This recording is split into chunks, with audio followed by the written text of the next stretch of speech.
ಮೇಘ ಅತ್ತೆ ತುಂಬಾ ಸ್ವಾರ್ಥಿ ಮತ್ತೆ ಸೋಂಬೇರಿಯಾಗಿದ್ಲು. ಮೇಘನ್ ಜೊತೆ ಸೌತಿ ತರ ನಡ್ಕೋತಾ ಇದ್ಲು. ಒಂದು ದಿನ ಮೇಘ ಅಡ್ಗೆ ಮನೆಗ್ ಬಂದಾಗ ಅವಳು ನೋಡ್ತಾಳೆ ಅವ್ರತ್ತೆ ಎಲ್ಲಾ ಕಡೆ ಹಲ್ವಾ ಬೀಳ್ಸಿರ್ತಾರೆ. ಪಾತ್ರೆಗಳನ್ನು ಕೂಡ ತೊಳಿದೆ ಹಾಗೆ ಬಿಟ್ಟು ಹೊರಟೋಗಿರ್ತಾರೆ. ಅವಳಿಗೆ ಕೋಪ ಬಂತು. ಸಾಕಾಗೋಗಿದೆ, ಈ ಹೆಂಗ್ಸು ಅತ್ತೆ ಅಲ್ಲ ಸೌತಿ ಆಗೋಗಿದ್ದಾರೆ. ನನಗ್ ಗೊತ್ತಾಗ್ದೆ ಬಂದು ಹಲ್ವಾ ಮಾಡಿದರೆ ಎಲ್ಲಾ ಕಡೆ ಚೆಲ್ಲಿದ್ದಾರೆ. ಒಬ್ರೇ ತಿನ್ನೋದ್ರಲ್ಲಿ ಏನ್ ಮಜಾ ಸಿಗುತ್ತೋ ಗೊತ್ತಿಲ್ಲ. ತಿನ್ನೋದ್ ತಿಂದ್ರು, ನನಗ್ ಕೆಲ್ಸ ಜಾಸ್ತಿ ಮಾಡಿದ್ರು. ಪಾತ್ರೆಗಳು ಇಲ್ ಚೆಲ್ಲಿರೋದು ಇದನ್ನೆಲ್ಲ ನೋಡಿದ್ರೆ ಸೊಸೆ ಆಗ್ ಬಂದೆ, ಆದ್ರೆ ಇಲ್ಲಿ ಕೆಲಸದೊಳಾಗ್ಬಿಟ್ಟಿದೀನಿ. ಮೇಘ ಅಡ್ಗೆ ಮನೆ ಕೆಲ್ಸ ಮುಗ್ಸಿ ಮಾಲ್ತಿ ರೂಮಿಗ್ ಬರ್ತಾಳೆ. ಮಾಲ್ತಿ ಹಾಸಿಗೆ ಮೇಲ್ ಮಲ್ಕೊಂಡಿರ್ತಾಳೆ. ಅತ್ತೆ, ನಿಮ್ಗೇನಾದ್ರೂ ಬೇಕಿದ್ರೆ ನನಗ್ ಹೇಳಿ, ನಾನ್ ನಿಮಗ್ ಮಾಡ್ಕೊಡ್ತೀನಿ. ಕದ್ದು ಮುಚ್ಚಿ ತಿನ್ನೋದು, ಅಡ್ಗೆ ಮನೆ ಗಲೀಜ್ ಮಾಡೋದು ನನಗಿಷ್ಟ ಇಲ್ಲ. ಎಲ್ಲಾ ಕೆಲ್ಸನೂ ಮುಗ್ಸಿ ಆಚೆ ಬಂದಿದ್ದೆ, ಮತ್ತೆ ಅಡ್ಗೆ ಮನೆಗ್ ಹೋಗ್ ನೋಡಿದ್ರೆ ಎಲ್ಲ ಗಲೀಜಾಗಿದೆ. ಸರಿ ಆಯ್ತು, ಇವಾಗ ಹೋಗು, ನಾನ್ ನಿದ್ದೆ ಮಾಡ್ಬೇಕು. ಮಾಲ್ತಿ ಹೀಗಿದ್ಲು, ಸ್ವಾರ್ಥಿ ಮತ್ತೆ ಸೋಂಬೇರಿ. ಒಂದು ದಿನ ಮಧ್ಯಾಹ್ನ ಮೇಘ ನಿದ್ದೆ ಮಾಡ್ತಾ ಇದ್ಲು. ಮಾಲ್ತಿ ಕಿಟಕಿ ಹತ್ರ ನಿಂತ್ಕೊಂಡು ಮಾತಾಡ್ತಾ ಇದ್ಲು ಫೋನಲ್ಲಿ.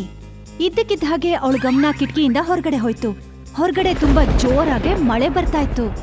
ಅಯ್ಯೋ ದೇವ್ರೆ, ಇದ್ದಕ್ಕಿದ್ದ ಹಾಗೆ ಮಳೆ ಬರ್ತಾ ಇದೆ. ಮನೆ ಮೇಲೆ ಬಟ್ಟೆ ಒಣಗಕ್ ಹಾಕಿದೀವಿ. ಮಹಾರಾಣಿ ಆರಾಮಾಗಿ ನಿದ್ದೆ ಮಾಡ್ತಿದ್ದಾಳೆ. ಮಾಲ್ತಿ ಓಡ್ಕೊಂಡು ಮಾಡಿ ಮೇಲ್ ಬರ್ತಾಳೆ. ಅವಳು ಅದೇ ಮಾಡಿದ್ಲು, ಏನ್ ಮಾಡ್ಬೇಕಿತ್ತೋ ಅದನ್ನೇ. ಅವಳು ಕೇವಲ ತನ್ನ ಬಟ್ಟೆಗಳನ್ನ ಮಾತ್ರ ತಗೊಂಡು ಮಿಕ್ಕಿದ ಬಟ್ಟೆಗಳನ್ನ ನೆನಿಲಿ ಅಂತ ಬಿಟ್ಟು ಕೆಳಗಡೆ ಹೊರಟೋದ್ಲು. ಸ್ವಲ್ಪ ಹೊತ್ತಿನ ನಂತರ ಮೇಘ ಬಂದು ನೋಡ್ದಾಗ ಮಳೆ ಬರ್ತಿರತ್ತೆ. ಅವಳು ಕೂಡ್ಲೆ ಮೇಲ್ ಬಂದ್ ನೋಡ್ತಾಳೆ, ಎಲ್ಲಾ ಬಟ್ಟೆಗಳು ನೆಂದ್ ಹೋಗಿರತ್ತೆ. ಆದ್ರೆ ಮಾಲ್ತಿ ಬಟ್ಟೆ ಮಾತ್ರ ಇರೋದಿಲ್ಲ. ಅವಳಿಗೆ ಎಲ್ಲಾ ಅರ್ಥ ಆಗೋಗುತ್ತೆ. ನೀವು ಅತ್ತೆನಾ ಅಥವಾ ಸೌತಿನಾ? ನೀವು ನಿಮ್ ಬಟ್ಟೆ ಮಾತ್ರ ತಂದಿದ್ದೀರಾ, ಬಟ್ಟೆ ಎಲ್ಲ ನೆಂದ್ ಹೋಗಿದೆ. ನಾಳೆ ನಾವ್ ಏನ್ ಹಾಕೋಬೇಕು ಅತ್ತೆ? ಅಯ್ಯೋ, ನಾನ್ ನಿದ್ದೆ ಮಾಡ್ತಿದ್ದೆ, ಕಣ್ಣು ಭಾರ ಆಗಿತ್ತು. ಕೈಗೆ ಯಾವ್ದ್ ಸಿಕ್ತೋ ಅದನ್ನ ತಗೊಂಡ್ ಬಂದೆ. ಇದ್ರಲ್ಲೂ ಕೂಡ ಭೇದ ಭಾವ ಮಾಡ್ತೀರಾ ನೀವು? ಎಷ್ಟು ಸ್ವಾರ್ಥಿ ನೀವು. ಅದ್ರಲ್ಲಿ ಕೇವಲ ನನ್ ಬಟ್ಟೆಗಳು ಮಾತ್ರ ಇರ್ಲಿಲ್ಲ, ನಿಮ್ ಗಂಡ ಮತ್ತೆ ಇಬ್ರು ಗಂಡ್ಮಕ್ಳು ಬಟ್ಟೆಗಳೂ ಇತ್ತು. ಕಡೆ ಪಕ್ಷ ನಂದು ಬೇಡ, ಅವ್ರದನ್ನಾದ್ರೂ ತರ್ಬೇಕಿತ್ತಲ್ವಾ ಅತ್ತೆ? ಆಯ್ತು ಹೋಗು, ನಿದ್ದೆ ಮಾಡ್ಬೇಕು ನಾನು.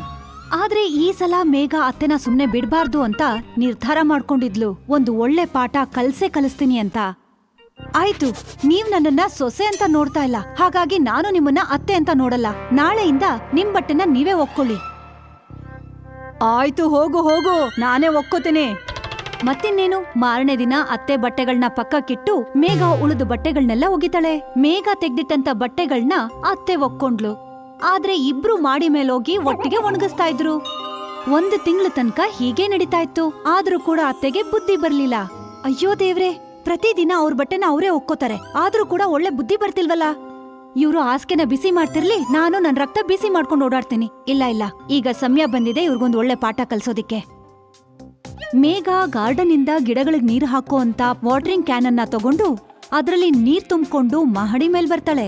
ಮೇಲಿಂದ ಅತ್ತೆ ರೂಮಿನ ಕಿಟಕಿ ನೇರವಾಗಿ ನೀರನ್ನ ಕೆಳಗಡೆ ಸುರಿತಾಳೆ. ಮಾಲ್ತಿ ಗೊರ್ಕೆ ಹೊಡ್ಕೊಂಡು ನಿದ್ದೆ ಮಾಡ್ತಿದ್ಲು. ಅವಳು ಯಾವಾಗ ಪಕ್ಕಕ್ ತಿರುಗ್ತಾಳೋ ಅವಳು ಗಮನ ಕಿಟಕಿಯಿಂದ ಆಚೆ ಹೋಗತ್ತೆ. ಅಯ್ಯೋ ದೇವ್ರೆ, ಮತ್ತೆ ಮಳೆ ಬರೋಂತ ಕಾಲನ ಇದು. ನನ್ ಬಟ್ಟೆಗಳೆಲ್ಲ ನೆಂದ್ ಹೋಗಿರತ್ತೆ. ಮಾಲ್ತಿ ಓಡ್ತಾ ಮೇಲಕ್ ಬರ್ತಾಳೆ. ಆದ್ರೆ ಮೇಲೆ ಮಳೆ ಒಂದ್ ಹನಿನೂ ಇರಲ್ಲ. ತುಂಬಾ ಬಿಸಿಲು ಬೀಳ್ತಿರತ್ತೆ. ಮಳೆ ನಿಂತ್ ಹೋಯ್ತು ಅಂತ ಕಾಣತ್ತೆ. ಸದ್ಯ ಒಳ್ಳೇದಾಯ್ತು, ಹೋಗಿ ನಿದ್ದೆ ಮಾಡ್ತೀನಿ. ಅವಳು ಮತ್ತೆ ಬಂದು ಮಲ್ಕೋತಾಳೆ. ಅವಳು ಯಾವಾಗ ಮಲ್ಕೋತಾಳೋ ಮೇಲೆ ಬಚ್ಚಿಟ್ಕೊಂಡಿದ್ದ ಮೇಘ ಮತ್ತೆ ನೀರನ್ನ ಕೆಳಗಡೆ ಸುರಿಯೋಕ್ ಶುರು ಮಾಡ್ತಾಳೆ. ನೀರನ್ನ ನೋಡಿ ಮಾಲ್ತಿ ಮತ್ತೆ ಹೆದರ್ಕೋತಾಳೆ. ಅಯ್ಯೋ ದೇವ್ರೆ, ಈ ಮಳೆಗೇನಾದ್ರೂ ತಿಕ್ಲು ಹಿಡ್ದಿದ್ಯಾ? ಮೇಲೆ ಕೆಳಗಡೆ ಹತ್ತಿ ಇಳ್ದು ನನ್ ಮಂಡಿ ಹಾಳಾಗೋಗತ್ತೆ ಅಷ್ಟೇ. ಮತ್ತೆ ಮಾಲ್ತಿ ಓಡ್ಕೊಂಡು ಮೇಲ್ ಬರ್ತಾಳೆ. ಆದ್ರೆ ಮಳೆ ಅಂತೂ ಬರ್ತಿರಲ್ಲ. ನನಗನ್ಸತ್ತೆ ಈ ಮಳೆ ಕಣ್ಣ ಮುಚ್ಚಾಲೆ ಆಟ ಆಡ್ತಿದೆ ಅಂತ. ಅದಕ್ಕೆ ಇದು ಬರತ್ತೆ ನಿಲ್ಲತ್ತೆ. ಆದ್ರೆ ಇದರಿಂದ ನನಗ್ ತುಂಬಾ ತೊಂದರೆ ಆಗ್ತಿದ್ಯಲ್ಲ. ಮಾಲ್ತಿ ಮತ್ತೆ ಕೆಳಗಡೆ ಹೋಗ್ತಾಳೆ. ಆದ್ರೆ ಮೇಘ ಮತ್ತೆ ನೀರ್ ಹಾಕ್ತಾಳೆ. ಮಾಲ್ತಿ ಮತ್ತೆ ಮೇಲ್ ಬರ್ತಾಳೆ, ಮತ್ತೆ ಕೆಳಗ್ ಹೋಗ್ತಾಳೆ. ಇದೇ ತರ ವಾಟರಿಂಗ್ ಕ್ಯಾನ್ ಅಲ್ಲಿ ಇದ್ದಂತ ನೀರು ಖಾಲಿ ಆಗೋ ತನಕ ನಡೀತಾ ಇರತ್ತೆ. ಅಷ್ಟೊತ್ತಿಗೆ ಸಂಜೆ ಆಗತ್ತೆ. ಮೇಘ ಮಾಲ್ತಿ ಜೊತೆಗೆ ಎಲ್ಲಾ ಬಟ್ಟೆಗಳನ್ನ ತಗೊಂಡು ಕೆಳಗಡೆ ಹೋಗ್ತಾಳೆ. ಯಾಕಂದ್ರೆ ಅವಳು ಗೊತ್ತಿತ್ತು ಅತ್ತೆಗೆ ಒಳ್ಳೆ ಪಾಠ ಸಿಕ್ಕಿದೆ ಅಂತ. ಇನ್ನೊಂದ್ ಕಡೆ ಮಾಲ್ತಿ ತನ್ನ ಮಂಡಿನ ಒತ್ಕೊಂಡು ಯೋಚಿಸ್ತಿದ್ಲು. ಸತ್ತೆ, ನಾನೇ ಹುಚ್ಚಿ ಆಗಿದ್ದೆ. ಸೊಸೆನ ದ್ವೇಷ ಕಟ್ಕೊಂಡೆ. ಪಾಪ ಅವಳು ನನ್ ಬಟ್ಟೆನೂ ಒಗಿತಾ ಇದ್ಲು, ಒಣಗಿರೋ ಬಟ್ಟೆನ ಕೆಳಗಡೆನೂ ತರ್ತಾ ಇದ್ಲು. ಅವತ್ತವಳು ಸ್ವಲ್ಪ ನಿದ್ದೆ ಮಾಡ್ತಾ ಇದ್ದಿದ್ದಕ್ಕೆ ನಾನು ಅವಳನ್ನ ದೂರನೇ ಮಾಡ್ಬಿಟ್ಟೆ. ಕೇವಲ ನನ್ ಬಟ್ಟೆಗಳನ್ನ ಮಾತ್ರ ಕೆಳಗಡೆ ತಗೊಂಡ್ ಬಂದೆ. ಅದ್ರ ಪರಿಣಾಮ ನಾನಿವತ್ತು ಅನ್ಭವಿಸ್ಬೇಕಾಗ್ತಾ ಇದೆ. ಇವತ್ ನಾನು ಅವಳ ಹತ್ರ ಕ್ಷಮೆ ಕೇಳಲೇಬೇಕು. ಅದೇ ಸಮಯದಲ್ಲಿ ಮೇಘ ಬಟ್ಟೆ ತಗೊಂಡು ಕೆಳಗಡೆ ಬರ್ತಾಳೆ. ಮೇಘನ ನೋಡ್ತಿದ್ದ ಹಾಗೆ ದುಃಖ ತುಂಬಿದ ಧ್ವನಿಯಿಂದ ಮಾಲ್ತಿ ಹೇಳ್ತಾಳೆ, ನನ್ನ ಕ್ಷಮಿಸ್ಬಿಡಮ್ಮ. ತುಂಬಾ ಜಾಸ್ತಿ ಸ್ವಾರ್ಥಿ ಆಗೋಗಿದ್ದೆ. ನನ್ ತಪ್ಪಿನ ಅರ್ವಾಗಿದೆ ನನಗೆ. ನಾನು ಕ್ಷಮೆ ಕೇಳ್ತೀನಮ್ಮ. ಇನ್ ಮುಂದೆ ನಾನು ಯಾವತ್ತೂ ಸ್ವಾರ್ಥಿ ಆಗೋದಿಲ್ಲ. ನನ್ನನ್ ಮಾತ್ರ ದೂರ ಮಾಡ್ಬೇಡಮ್ಮ. ಎಲ್ರ ಜೊತೆ ನಾನು ಒಬ್ಳು ಅಂದ್ಕೋ. ಸರಿ ಆಯ್ತು, ನಾಳೆಯಿಂದ ನಾನ್ ನಿಮ್ ಬಟ್ಟೆನೂ ಒಗಿತೀನಿ. ಇವಾಗ ಗೊತ್ತಾಯ್ತಲ್ವಾ ನಿಮ್ಗೆ ನಮ್ಮವರು ನಮ್ಮನ್ನ ದೂರ ಮಾಡಿದ್ರೆ ಹೇಗನ್ಸತ್ತೆ ಅಂತ. ಈ ಪ್ರಕಾರ ಮಾಲ್ತಿ ಅವಳಿಗೆ ಯಾವ್ದೇ ರೀತಿ ಉಲ್ಟಾ ಉತ್ತರ ಕೊಡ್ಲಿಲ್ಲ. ಹೇಗ್ ತಾನೇ ಕೊಡ್ತಾಳೆ? ಇಷ್ಟು ದೊಡ್ಡ ಪಾಠ ಕಲ್ತಿದ್ದಾಳೆ ಅವಳಿಂದ.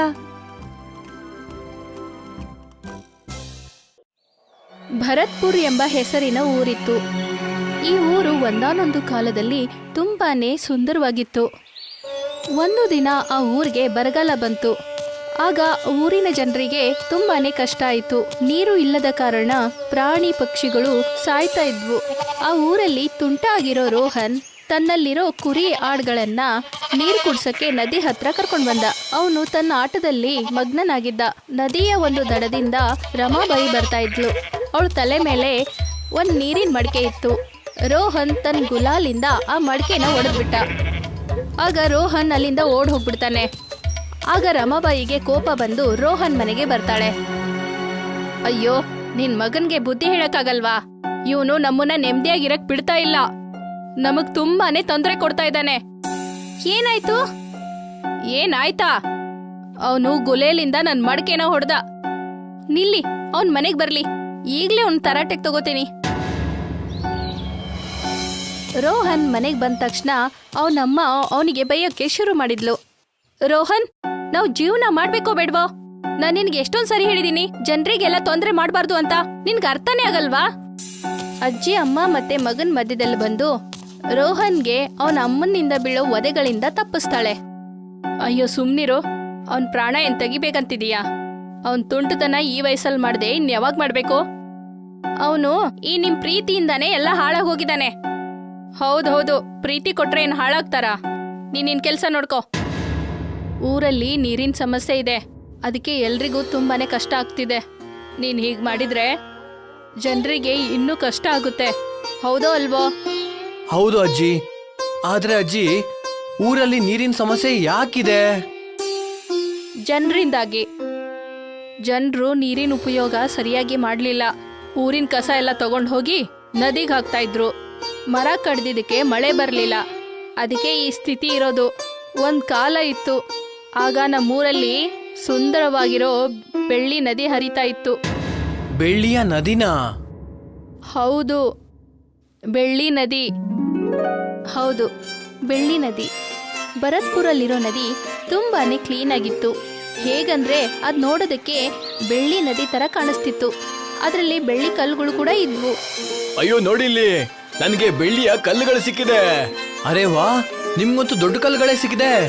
ನಾನೀಗ ದೊಡ್ಡ ಮನೆ ಕಟ್ಟಿಸ್ತೀನಿ. ಇರು, ನಾನು ಹುಡುಕ್ತೀನಿ. ಭರತ್ಪುರದಲ್ಲಿರೋ ಜನರು ನದಿ ದಡದಲ್ಲಿ ಸಿಕ್ತಿರೋ ಬೆಳ್ಳಿ ಕಲ್ಲುಗಳನ್ನ ಮಾರ್ತಾ ಇದ್ರು. ಇದರಿಂದ ಅಲ್ಲಿರೋ ಜನರು ನೆಮ್ಮದಿಯಾಗಿ ಜೀವನ ಮಾಡ್ತಾ ಇದ್ರು. ಮತ್ತೆ ಈಗ ನದಿ ಹಾಳಾಗಿದ್ದಕ್ಕೆ ಈಗ ನದಿಯ ಬೆಳ್ಳಿ ಕಲ್ಲುಗಳು ಕೂಡ ಮಾಯವಾಗಿದೆ. ಗೊತ್ತಿಲ್ಲ ಮೊದ್ಲಿನ ತರ ನಮ್ಮೂರಿನ ಪರಿಸ್ಥಿತಿ ಯಾವಾಗಾಗುತ್ತೋ ಏನೋ. ಹೋಗ್ಲಿ ಬಿಡು, ಹೋಗಿ ಊಟ ಮಾಡು. ಈಗ ತುಂಬಾನೇ ಲೇಟ್ ಆಗಿದೆ. ಸ್ವಲ್ಪ ದಿನಗಳ ನಂತರ ತೊಂದರೆ ಜಾಸ್ತಿ ಆಯ್ತು. ನದಿಯಲ್ಲಿರೋ ನೀರು ಒಣಗೋಯ್ತು. ಪ್ರಾಣಿಗಳು ಸಾಯೋದಕ್ಕೆ ಶುರು ಆಯ್ತು. ರೋಹನ್ನ ಪ್ರೀತಿಯ ಆಡು ನೀರಿನ ಸಮಸ್ಯೆಯಿಂದ ಸತ್ತೋಯ್ತು. ತನ್ನ ಪ್ರೀತಿಯ ಆಡು ಸತ್ತಿದ್ದಕ್ಕೆ ರೋಹನ್ಗೆ ತುಂಬಾನೇ ದುಃಖ ಆಗಿತ್ತು. ಆಗ ರೋಹನ್ ತನ್ನ ಆಡ್ಗೆ ನೀರ್ ಕುಡಿಸ್ಬೇಕು ಅಂದ್ರೆ ದೂರದಲ್ಲಿರೋ ಕಾಡ್ಗೆ ಹೋಗ್ಬೇಕಾಗಿತ್ತು. ರೋಹನ್ ತನ್ನ ಚಿಕ್ಕ ಆಡ್ ಜೊತೆಗೆ ಆಟ ಆಡ್ತಾ ಇದ್ದ. ಆ ಆಡಿನ ಹೆಸರು ಶೀಲು ಅಂತ ಇಟ್ಟಿದ್ದ. ಅದ್ರ ಜೊತೆ ಆಟ ಆಡ್ತಾ ರೋಹನ್ ಹೇಳ್ತಾನೆ, ದುಃಖ ಪಡ್ಬೇಡ ಶೀಲು, ನಿಮ್ಮ ತಾಯಿನಂತೂ ಕಾಪಾಡಕ್ ಆಗ್ಲಿಲ್ಲ ನನ್ನ ಕೈಲಿ. ಆದ್ರೆ ನಿನಗಂತೂ ಏನೂ ಆಗಕ್ ಬಿಡಲ್ಲ. ರೋಹನ್ ಆ ಆಡ್ಗೆ ನೀರ್ ಕುಡಿಸ್ಬೇಕು ಅಂತ ಶೀಲುನ ತನ್ನ ಕೈಯಿಂದ ಕೆಳಗಡೆ ಇಳಿಸ್ತಾನೆ. ಶೀಲು, ಶೀಲು, ಅಯ್ಯೋ ಎಲ್ಲಿ ಹೋಗ್ತಾ ಇದ್ಯಾ? ಶೀಲುನ ಹುಡುಕ್ತಾ ರೋಹನ್ ಕಾಡಿನೊಳಗಡೆ ಹೋಗ್ತಾನೆ. ಆ ಕಾಡಿನೊಳಗಡೆ ಹೋಗ್ತಿದ್ದಂಗೆ ರೋಹನ್ಗೆ ಒಬ್ಬ ವಯಸ್ಸಾದ ಮುದುಕ ಕಾಣಿಸ್ಕೊಳ್ತಾನೆ. ಅಯ್ಯೋ, ಈ ವಯಸ್ಸಾದ ತಾತ. ಶೀಲು, ಶೀಲು. ರೋಹನ್ ಶೀಲುನ ಸುತ್ತಮುತ್ತ ಹುಡುಕ್ತಾ ಇರ್ತಾನೆ. ಆ ವಯಸ್ಸಾದ ಮುದುಕ ರೋಹನ್ ಹತ್ರ ಮಾತಾಡಕ್ಕೆ ಶುರು ಮಾಡ್ತಾನೆ. ನೀರು, ನೀರು. ಇವ್ರಿಗೆ ನೀರು ಬೇಕು. ನಾನು ನೀರು ಕೊಡ್ತೀನಿ. ಇಲ್ಲ ಇಲ್ಲ, ನನ್ನ ಹತ್ರ ಇಷ್ಟೇ ನೀರಿರೋದು. ನಾನು ಇವ್ರಿಗೆ ನೀರು ಕೊಟ್ಬಿಟ್ರೆ ವಾಪಸ್ ಬರ್ಬೇಕಾದ್ರೆ ನಾನು ಏನಂತ ಮಾಡಲಿ ಬಾಯಾರಿಕೆ ಆದ್ರೆ? ಇಲ್ಲ ಇಲ್ಲ, ನಾನು ನೀರು ಕೊಡಲ್ಲ. ಆದರೆ ಅಜ್ಜಿ ಹೇಳಿದ್ದಾರೆ, ಬಾಯಾರಿಕೆ ಆದವ್ರಿಗೆ ನೀರು ಕೊಟ್ರೆ ಪುಣ್ಯದ ಕೆಲಸ ಅಂತೆ. ನಾನು ನೀರು ಕೊಟ್ಬಿಡ್ತೀನಿ. ರೋಹನ್ ಆ ವಯಸ್ಸಾದ ಮುದುಕನಿಗೆ ನೀರು ಕುಡಿಸಿದಾಗ ಅವನು ಇನ್ನೂ ಶಕ್ತಿಶಾಲಿಯಾಗಿ ನಿಂತ್ಕೊಳ್ತಾನೆ. ಧನ್ಯವಾದ, ನೀನು ನನಗೆ ನೀರು ಕುಡಿಯಕ್ಕೆ ಕೊಟ್ಟೆ. ನೀನು ಶೀಲುನ ಹುಡುಕ್ತಿದ್ದೆ ತಾನೆ? ನೀನು ಮುಂದೆ ಹೋಗು, ಅವಳು ಸಿಗ್ತಾಳೆ. ಆಮೇಲೆ ಆ ವಯಸ್ಸಾದ ಮುದುಕ ಅಲ್ಲಿಂದ ಮಾಯವಾಗ್ಬಿಡ್ತಾನೆ. ಈ ತಾತ ಕೂಡ ಹೊರಟೋದ್ರು. ನಾನೀಗ ಮುಂದೆ ಹೋಗ್ಬೇಕು. ರೋಹನ್ ಹಾಗೆ ಮುಂದೆ ಹೋಗ್ತಾ ಇರ್ತಾನೆ. ಅಲ್ಲಿ ನೋಡ್ತಾನೆ, ಅಲ್ಲಿ ಒಂದು ಸೇತುವೆ ಇತ್ತು. ಅದು ತುಂಬಾ ಹಳೆಯದಾದ ಸೇತುವೆ ಆಗಿತ್ತು. ಈ ಸೇತುವೆ ದಾಟ್ಕೊಂಡು ನಾನು ಆ ಕಡೆ ಹೋಗ್ಬೇಕಾ? ಇಲ್ಲ ಇಲ್ಲ, ಸೇತುವೆ ತುಂಬಾ ಹಳೇದು ಅನ್ಸುತ್ತೆ. ಕೆಲವು ಹೆಜ್ಜೆ ಮುಂದೆ ಇಟ್ಟಿದ ತಕ್ಷಣ ಇದು ಮುರಿದೋಗ್ಬೋದು. ಒಂದ್ ವೇಳೆ ಏನಾದರೂ ಶೀಲು ಆ ಕಡೆ ಹೋಗಿದ್ರೆ ನಾನು ಹೋಗ್ಲೇಬೇಕು. ರೋಹನ್ ಮುಂದೆ ಹೋದ. ತುಂಬಾನೇ ಧೈರ್ಯವಾಗಿ ಆ ಸೇತುವೆಯನ್ನ ದಾಟ್ದ. ಆಗ ಅವನ ಕಣ್ಣಿಗೆ ಒಂದು ನದಿ ಕಾಣಿಸ್ತು. ನದಿ ತುಂಬಾನೇ ಕ್ಲೀನ್ ಆಗಿತ್ತು, ಮತ್ತೆ ಅದರಲ್ಲಿರೋ ಕಲ್ಲುಗಳು ಹೊಳಿತಾ ಇದ್ವು. ರೋಹನ್ ಮುಂದೆ ಬಂದಾಗ ಅವನ್ ಮುಂದೆ ಇರೋ ದೃಶ್ಯನ ನೋಡಿ ತುಂಬಾನೇ ಆಶ್ಚರ್ಯ ಆದ. ಅವನ ಎದುರುಗಡೆ ಒಂದು ದೊಡ್ಡದಾಗಿರೋ ಹಾವು ನಾಲಿಗೆ ಅಳ್ಳಾಡಿಸುತ್ತಾ ಅವನ್ ಮುಂದೆ ನಿಂತಿತ್ತು. ಬಾ ರೋಹನ್, ಬಾ. ನಾನ್ ನಿನಗೋಸ್ಕರನೇ ಕಾಯ್ತಾ ಇದ್ದೆ. ನೀನ್ ಯಾರು? ನಾನು ಒಬ್ಬ ನಾಗ, ಈ ನದಿಯನ್ನ ನೋಡ್ಕೊಳ್ಳೋನು. ಇದೆಲ್ಲ ಏನು? ನನಗಿದೆಲ್ಲ ಜಾದು ಅಂತ ಅನಿಸ್ತಾ ಇದೆ. ಈ ಜಾಗ ಜಾದುವಿಂದೆ. ನಿಮ್ಮ ಊರಿನಲ್ಲಿ ನೀರಿಗೆ ಅಭಾವ ಇದೆಯಲ್ಲ, ನೀರಿನ ಅಭಾವವನ್ನ ತೀರಿಸೋದಕ್ಕೆ ದೇವರು ನಿನ್ನ ಆಯ್ಕೆ ಮಾಡಿದ್ದಾರೆ. ಆದ್ರೆ ನನಗೆ ನನ್ನ ಶೀಲು ಬೇಕು. ಶೀಲು ಸಿಗ್ತಾಳೆ. ಅದಕ್ಕೂ ಮುಂಚೆ ನೀನು ನನ್ನ 3 ಒಗಟುಗಳಿಗೆ ಉತ್ತರ ಕೊಡ್ಬೇಕು. ಮೊದಲನೇ ಒಗಟು, ಹಗಲು ರಾತ್ರಿ ಆಗುತ್ತೆ, ಎಲ್ಲರ ಜೀವನ ಚೆನ್ನಾಗಿ ಮಾಡುತ್ತೆ. ಇದು ಕಲ್ಲನ್ನ ಕೂಡ ಕತ್ತರಿಸುತ್ತೆ, ಎಲ್ಲದನ್ನು ಹಿಂದೆ ಬಿಟ್ಟು ಬರುತ್ತೆ, ಸಮುದ್ರ ಸೇರೋದಕ್ಕೆ ಓಡುತ್ತೆ. ಹೇಳು, ಇದಕ್ಕೇನಂತ ಕರೀತಾರೆ? ರೋಹನ್ ಯೋಚನೆ ಮಾಡಕ್ಕೆ ಶುರು ಮಾಡ್ದ. ಸ್ವಲ್ಪ ಹೊತ್ತಾದ್ಮೇಲೆ ರೋಹನ್ ಹೇಳ್ತಾನೆ, ನದಿ. ಇದ್ರ ಉತ್ತರ ಬಂದು ಇದು ನದಿ. ಸರಿಯಾದ ಉತ್ತರ. ಸರಿ, ಈಗ 2ನೇ ಒಗಟನ್ನ ಬಿಡಿಸು. ಸೂರ್ಯನ ಕಿರಣಗಳು ಇದ್ರ ಮೇಲೆ ಬಿದ್ರೆ ನಕ್ಷತ್ರಗಳ ತರ ಹೊಳೆಯುತ್ತೆ. ಇದಕ್ಕೆ ಚಿನ್ನಕ್ಕಿಂತ ಬೆಲೆ ಜಾಸ್ತಿನೇ. ಇದು ಬಿಳಿಯಾಗಿದೆ, ಶುದ್ಧವಾಗಿದೆ. ಹೇಳು ಹೇಳು, ಯಾವ್ದು ಹೇಳು? ಈ ಒಗಟು ತುಂಬಾನೇ ಕಷ್ಟಕರವಾಗಿತ್ತು. ಅವನು ಯೋಚನೆ ಮಾಡ್ತಿರುವಾಗ ಆಗ ಅವನ ದೃಷ್ಟಿ ನದಿ ಮೇಲೆ ಹೋಗುತ್ತೆ. ಬಿಳಿಯಾಗಿದೆ, ಆದ್ರೆ ಹಾಳೆ ಅಲ್ಲ, ಬೆಳ್ಳಿ. ವಾಹ್, ನೀನಂತೂ ಬುದ್ಧಿವಂತ ಅಂತ ಗೊತ್ತಾಯ್ತು. ಆದ್ರೆ ಇನ್ನೂ ಕೂಡ ನೀನು ಒಂದು ಒಗಟನ್ನ ಬಿಡಿಸ್ಬೇಕಾಗುತ್ತೆ. ಹೇಳು ಹೇಳು, ನಾನು ಯಾರು? ಹರಿಯೋದನ್ನ ನೋಡಿದ್ರೆ ನಿನಗೆ ಖುಷಿ ಆಗುತ್ತೆ. ನಕ್ಷತ್ರಗಳು ಆಕಾಶದಲ್ಲೆಲ್ಲ ನೀರಲ್ಲೇ ಕಾಣಿಸುತ್ತೆ, ಯಾರಿಗೂ ಕೂಡ ಗೊತ್ತಾಗಲ್ಲ. ಕಲ್ಲು ಕೂಡ ಬೆಲೆ ಬಂತು. ಇದನ್ನ ನೀನು ನಿರಾಕರಣೆ ಮಾಡೋದಿಲ್ಲ. ಊರ್ನವ್ರಿಗಂತೂ ನೀನ್ ಮಾಡ್ತಿದ್ಯಾ ದೊಡ್ಡ ಉಪಕಾರ. ಕಂಡಿಡಿ. ರೋಹನ್ ಯೋಚನೆ ಮಾಡಕ್ಕೆ ಶುರು ಮಾಡ್ತಾನೆ. ಈ ಒಗಟು ರೋಹನ್ಗೆ ತುಂಬಾನೇ ಕಷ್ಟ ಆಗಿತ್ತು. ಆಗ ರೋಹನ್ ತುಂಬಾನೇ ಯೋಚಿಸಿ ಉತ್ತರನ ಹೇಳ್ತಾನೆ. ಊರ್ಗೆ ಉಪಕಾರ, ಬೆಳ್ಳಿಯ ನದಿ. ವಾ ಪುಟ, ನನಗ್ ತುಂಬಾ ಖುಷಿ ಆಯ್ತು. ನೀನು 3 ಒಗಟುಗಳನ್ನ ಬಿಡಿಸ್ಬಿಟ್ಟೆ, ಸರಿಯಾದ ಉತ್ತರ ಕೊಟ್ಟೆ, ಜೊತೆಗೆ 3 ಪರೀಕ್ಷೆಗಳನ್ನ ಪಾರ್ ಮಾಡ್ದೆ. ವಯಸ್ಸಾದ ಮುದ್ಕಂಗೆ ನೀನು ನೀರು ಕೊಟ್ಟಾಗ ನೀನು ಹೃದಯವಂತಿಕೆ ನನಗೆ ಗೊತ್ತಾಯ್ತು. ನೀನ್ ತುಂಬಾ ಒಳ್ಳೆಯವನು. ಒಳ್ಳೆಯವ್ರ ಬಗ್ಗೆ ದಯೆ ತೋರಿಸ್ದೆ. ನೀನು ಆ ಸೇತುವೆ ದಾಟಿ ಬಂದು ನಿನ್ನ ಧೈರ್ಯ ತೋರಿಸ್ದೆಯಲ್ಲ, ಅದರಿಂದ ನೀನು ಬಹದ್ದೂರ್ ಅಂತ ಸಾಬೀತಾಯ್ತು. ನನ್ನ 3 ಒಗಟುಗಳನ್ನ ನೀನು ಬಿಡಿಸ್ಬಿಟ್ಟು ಬುದ್ಧಿವಂತ ಅಂತ ಸಾಬೀತುಪಡಿಸ್ಬಿಟ್ಟೆ. ನಿನಗೆ ಖಂಡಿತವಾಗ್ಲೂ ಬಹುಮಾನ ಕೊಡ್ಲೇಬೇಕು. ನೀನ್ ಗೆದ್ಬಿಟ್ಟೆ ಗೆಳೆಯ. ನಿನಗೆ ನಿನ್ನ ಶೀಲು ಸಿಕ್ಕೇ ಸಿಗ್ತಾಳೆ. ಸ್ವಲ್ಪ ನಿನ್ನ ಬಲಗಡೆ ತಿರುಗಿ ನೋಡು. ರೋಹನ್ನ ಬಲಗಡೆ ಶೀಲು ನಿಂತ್ಕೊಂಡಿದ್ದ. ರೋಹನ್ ಅದನ್ನ ಎತ್ಕೊಳ್ತಾನೆ. ಎಲ್ಲಿ ಹೋಗಿದ್ದೆ ನೀನು? ನಾನೇ ಇವಳನ್ನ ಇಲ್ಲಿ ಬರೋದಕ್ಕೆ ಹೇಳಿದ್ದು. ಆದ್ರೆ ಯಾಕೆ? ಯಾಕಂದ್ರೆ ನಿನಗೆ ಈ ಬೆಳ್ಳಿಯ ನದಿಯ ನೀರ್ ಕೊಡ್ಬೇಕಾಗಿತ್ತು. ಇದನ್ನ ತಗೊಂಡು ಹೋಗು. ನಿನ್ನ ಊರಿನವ್ರಿಗೆ ಇದ್ರ ಅವಶ್ಯಕತೆ ತುಂಬಾ ಇದೆ. ಇದನ್ನ ನೀರಿನ ಬಾಟ್ಲಿಯಲ್ಲಿ ತುಂಬಿಸ್ಕೋ. ಇದನ್ನ ತಗೊಂಡೋಗಿ ನಿಮ್ಮ ನದಿಯಲ್ಲಿ ಹಾಕಿ. ನಿಮ್ಮ ಊರಿನ ಸಮಸ್ಯೆ ಎಲ್ಲ ಮುಗ್ದೋಗುತ್ತೆ. ಆದ್ರೆ ಒಂದು ಮಾತು ನೆನ್ಪಿರ್ಲಿ, ನಿಮ್ಮ ಊರಿನ ನದಿನ ತುಂಬಾ ಜೋಪಾನವಾಗಿ ನೋಡ್ಕೊಳ್ಳಿ. ಊರಿನ ಮರಗಳನ್ನ ಕಡಿಬೇಡಿ. ಊರನ್ನ ಹಸಿರಾಗಿ ಮಾಡಿ. ಹೋಗು, ಈ ಬಾಟಲ್ನ ನೀರ್ ತಗೊಂಡು ಹೋಗಿ ನಿಮ್ಮ ಊರಿನ ನದಿಯೊಳಗಡೆ ಹಾಕ್ಬಿಡು. ಊರಿನ ಸಂತೋಷ ಎಲ್ಲ ವಾಪಸ್ ಬಂದ್ಬಿಡುತ್ತೆ. ಹೋಗು, ಖುಷಿಯಾಗಿರೋ. ರೋಹನ್ ತನ್ನ ಬಾಟಲ್ ಅಲ್ಲಿ ಬೆಳ್ಳಿ ನದಿ ನೀರನ್ನ ತುಂಬಿಸ್ಕೊಳ್ತಾನೆ. ಹಾವ್ಗೆ ನಮಸ್ಕಾರ ಮಾಡ್ತಾನೆ. ನಿನಗೆ ಹಿಂದೆ ಒಂದು ದಾರಿ ಕಾಣಿಸ್ತಾ ಇದೆಯಲ್ಲ, ಅದರಿಂದ ನೀನು ವಾಪಸ್ ಹೋಗು. ರೋಹನ್ ಕಾಡು ಒಳಗಡೆ ಹೋಗ್ತಾನೆ. ಅಲ್ಲಿಂದ ನೇರವಾಗಿ ಶೀಲು ಕಳೆದು ಹೋಗಿರೋ ಜಾಗಕ್ಕೆ ಬರ್ತಾನೆ. ರೋಹನ್ ಊರಲ್ಲಿರೋ ನದಿ ಹತ್ರ ಹೋಗ್ತಾನೆ. ನಾಗದೇವರು ಹೇಳಿದ್ರು ಈ ಬಾಟಲ್ನ ನೀರನ್ನ ನದಿಗೆ ಹಾಕು ಅಂತ. ರೋಹನ್ ಬಾಟಲ್ ಅಲ್ಲಿರೋ ನೀರನ್ನ ನೆಲದ ಮೇಲೆ ಹಾಕ್ತಾನೆ. ಇದ್ದಕ್ಕಿದ್ದಂತೆ ಭೂಮಿಯಿಂದ ಕಾರಂಜಿ ಬರೋಕೆ ಶುರು ಆಗುತ್ತೆ.